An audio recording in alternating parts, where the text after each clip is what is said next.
வணக்கம். இது ஐபிசி தமிழின் இரவு நேர பிரதான செய்திகள். முதலில் தலைப்புச் செய்திகள்.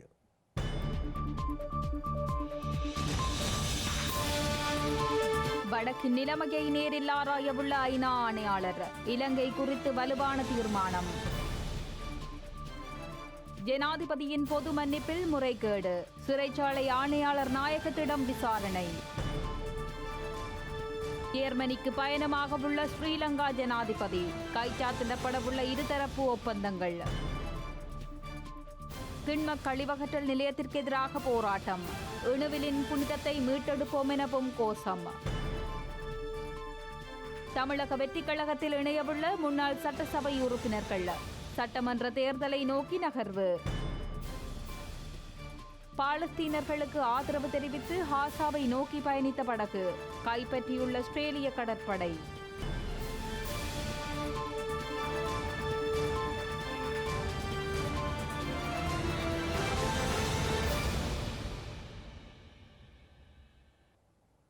இனி தொடர்வது விரிவான செய்திகள். ஐபிசி தமிழ் குடும்பத்தின் மூத்த ஊடக பரப்பான ஐபிசி தமிழ் வானொலி இன்று தனது 28வது அகவையை நிறைவு செய்து புதிய ஆண்டில் நுழைந்துள்ள நிலையில் அதற்குரிய வாழ்த்துக்கள் பகிரப்பட்டுள்ளன. ஈழத் தமிழினத்தின் அபிலாஷைகளை காற்றலையில் காவிச் சென்று பயணிக்கும் ஐபிசி தமிழ் வானொலி வரலாற்று தடத்தில் இன்னொரு அகவை பிறந்துள்ள நிலையில் இன்றைய தினம் எமது யாழ் கலையகத்தில் கேக் வெட்டி கொண்டாடியுள்ளனர்.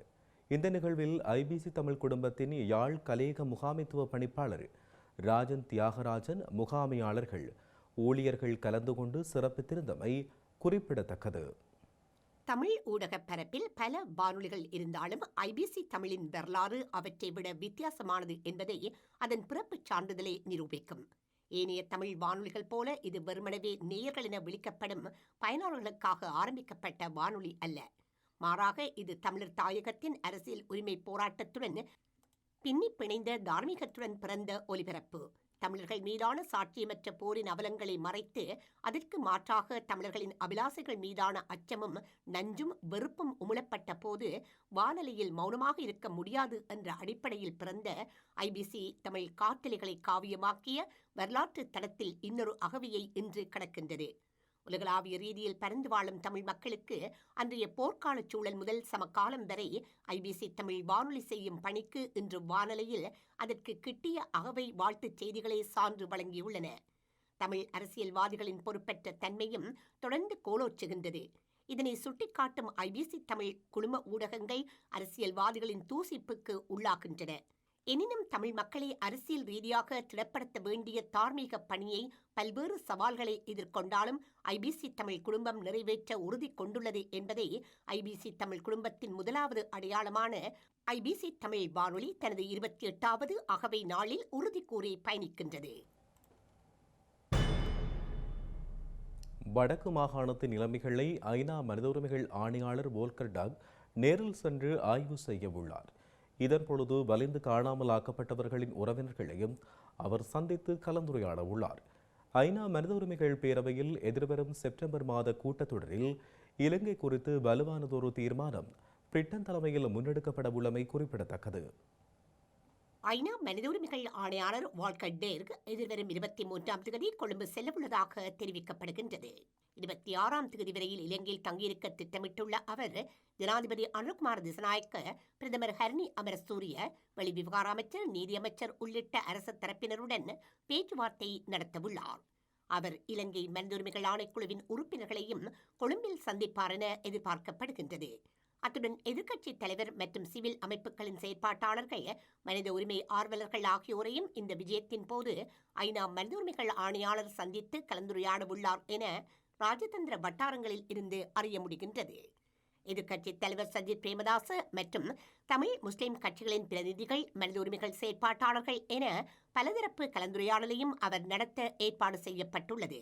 மலையக குடிசார் சமூக செயற்பாட்டாளர்களுடனான சந்திப்பின் போது மலையக மக்கள் பற்றி கூடுதல் கவனம் செலுத்தப்படவுள்ளது. அதேவேளை யாழ்ப்பாணம் மற்றும் முல்லைத்தீவு ஆகிய பகுதிகளுக்கு ஐநா மனித உரிமைகள் ஆணையாளர் நேரில் சென்று நிலைமைகளை ஆராயவுள்ளதுடன் போரின் போது வலிந்து காணாமலாக்கப்பட்டவர்களின் உறவினர்களையும் சந்திக்கவுள்ளார். ஸ்ரீலங்கா ஜனாதிபதி அனுர்குமார் திசாநாயக்க நாளைய தினம் இரவு ஜேர்மனிக்கு பயணமாக உள்ளார். இதன் பொழுது இருதரப்பு ஒப்பந்தங்களும் கைச்சாத்திடப்பட உள்ளன.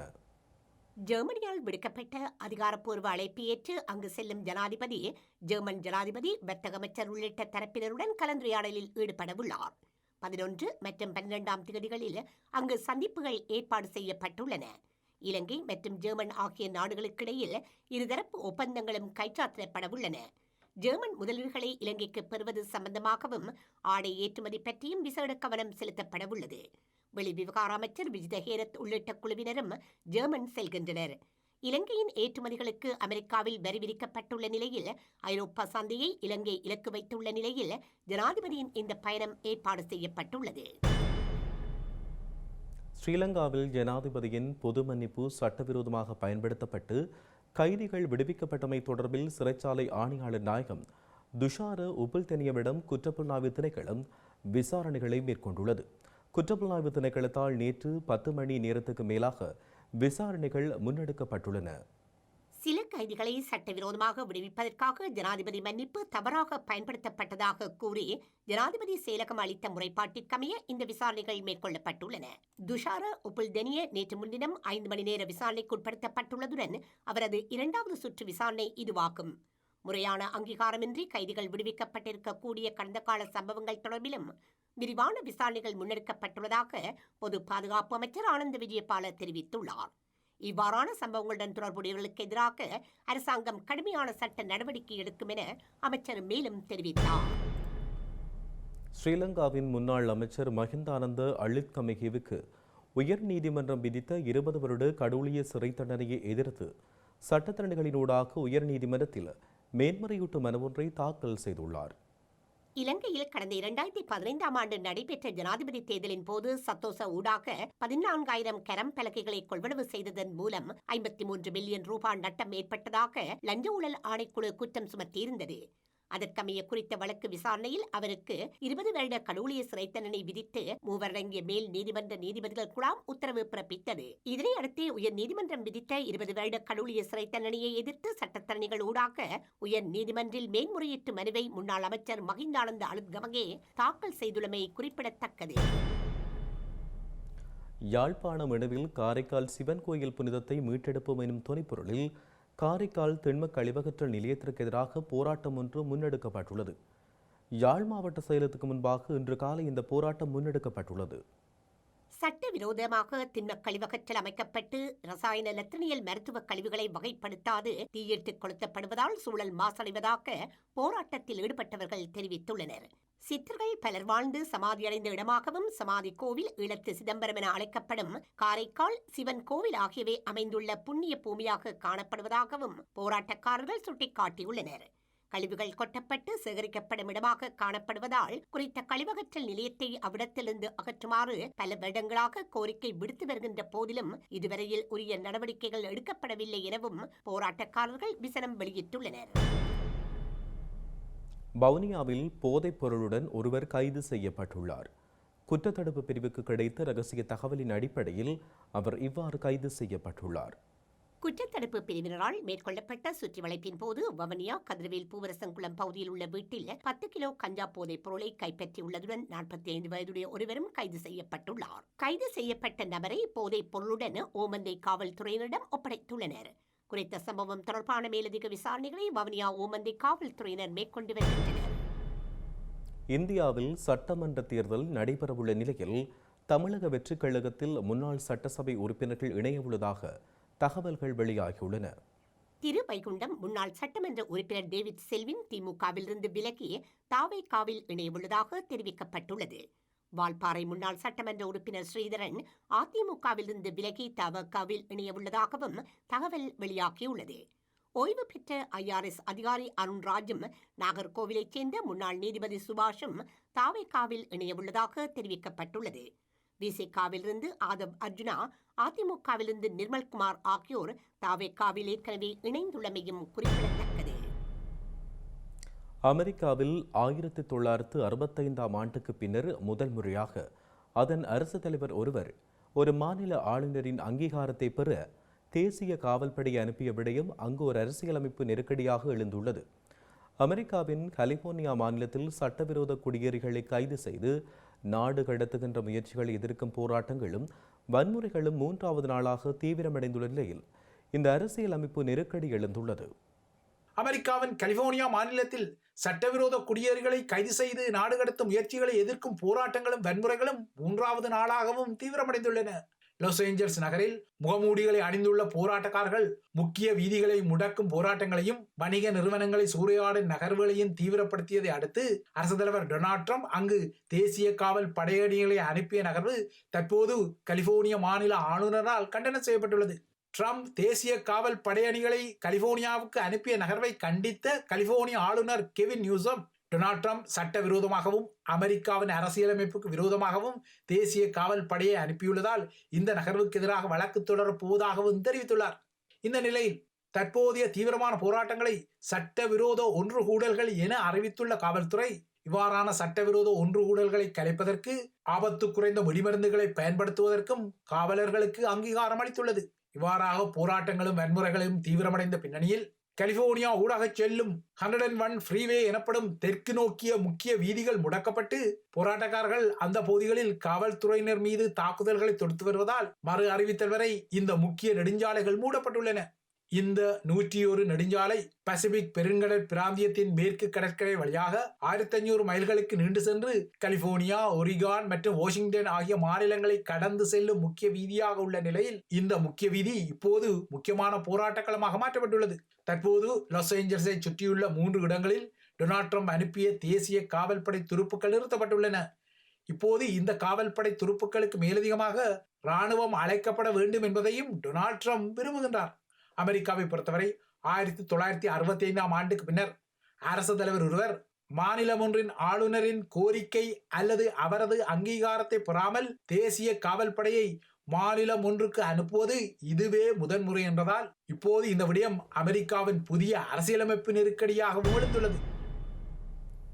பலஸ்தீனியர்களின் சுதந்திரத்திற்கு ஆதரவாகவும் இஸ்ரேலின் ஒடுக்குமுறைகளுக்கு எதிரான கொட்டொலியுடன் காசாவை நோக்கி பயணித்த சுதந்திர கடலணியைச் சேர்ந்த மடலின் என்ற பெயருடைய படகு இஸ்ரேலிய கடற்படையால் அதிரடியாக இன்று கைப்பற்றப்பட்டுள்ளது. பலஸ்தீனர்களின் காசா பிராந்தியத்தை நோக்கிய சுதந்திர கடலணி மெட்டலின் படகு இஸ்ரேலிய படையினரால் இடைமறிக்கப்பட்டுள்ளது. இப்போது இந்த படகு தமது இராணுவத்தால் கைப்பற்றப்பட்டுள்ளதாக இஸ்ரேல் கூறுகிறது. கடந்த 1ஆம் தேதி இத்தாலியை விட்டு புறப்பட்ட இந்த பாய்மர படகு எகிப்தில் தரித்து நின்ற பின்னர் காசாவை நோக்கி சென்றது. இந்த படகில் பிரான்சின் ஐரோப்பிய நாடாளுமன்ற உறுப்பினரான பலஸ்தீன பூர்வீகத்தை கொண்ட ரீமா ஹாசனும் உலகின் பிரபலமான சுற்றுச்சூழல் ஆர்வலருமான ஸ்வீடனைச் சேர்ந்த கிரேட்டா துன்பர்க் உட்பட்ட 12 மனித உரிமை செயற்பாட்டாளர்கள் பயணித்து வந்தனர். இந்த நிலையில் இந்த படகில் உள்ள பயணிகள் காசா பிராந்தியத்தை அடைய முடியாது எனவும் அவர்கள் தமது காசாவை அடையும் நோக்கத்தை கைவிட்டுவிட்டு தங்கள் நாடுகளுக்கு திரும்ப வேண்டும் எனவும் இஸ்ரேல் இன்று கோரிக்கை விடுத்துள்ளது. இந்த படகு தற்போது இஸ்ரேலிய படையினரின் கட்டுப்பாட்டில் உள்ளதால் அதன் வெளியுலக தொடர்புகள் துண்டிக்கப்பட்டுள்ளன. நேற்று படகில் ஏறிய இஸ்ரேலிய படையினர் அதனை இஸ்ரேலிய பகுதிக்கு கொண்டு சென்றுள்ளதாக கருதப்படுகிறது. இஸ்ரேலின் பிராந்திய நீர்நிலைக்கு வெளியே அனைத்துலக கடற்பரப்பில் மேற்கொள்ளப்பட்ட இந்த இடைமறிப்பு சர்வதேச சட்டத்தின் அடிப்படையில், குறிப்பாக கடல்சார் சட்டம் மற்றும் மனிதாபிமான சட்டத்தின் அடிப்படையில் ஒரு அப்பட்டமான மீறல் என அனைத்துலக கண்டனங்கள் வெளியிடப்பட்டு வரும் நிலையில் இந்த படகில் உள்ளவர்களை அவர்களின் சொந்த நாடுகளுக்கு நாடு கடத்த இஸ்ரேலிய அரசாங்கம் முனைவதாக தெரிவிக்கப்படுகின்றது.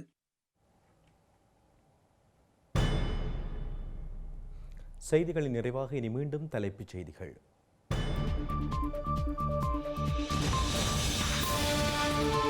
வடக்கு நிலைமையை நேரில் ஆராயவுள்ள ஐநா ஆணையாளர், இலங்கை குறித்து வலுவான தீர்மானம்.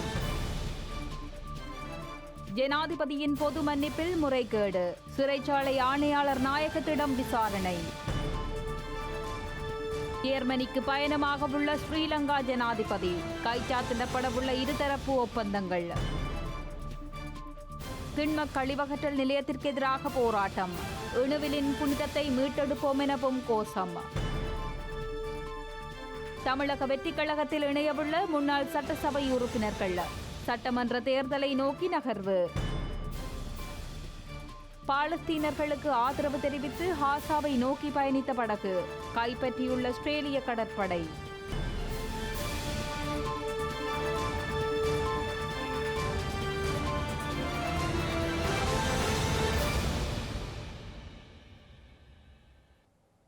இத்துடன் ஐபிசி தமிழின் இரவு நேர பிரதான செய்திகள் நிறைவடைகின்றன. உடனுக்குடன் நீங்கள் செய்திகளை அறிந்து கொள்ள ibctamil.com என்கின்ற எமது இணையதளத்தை பார்வையிடுங்கள். வணக்கம்.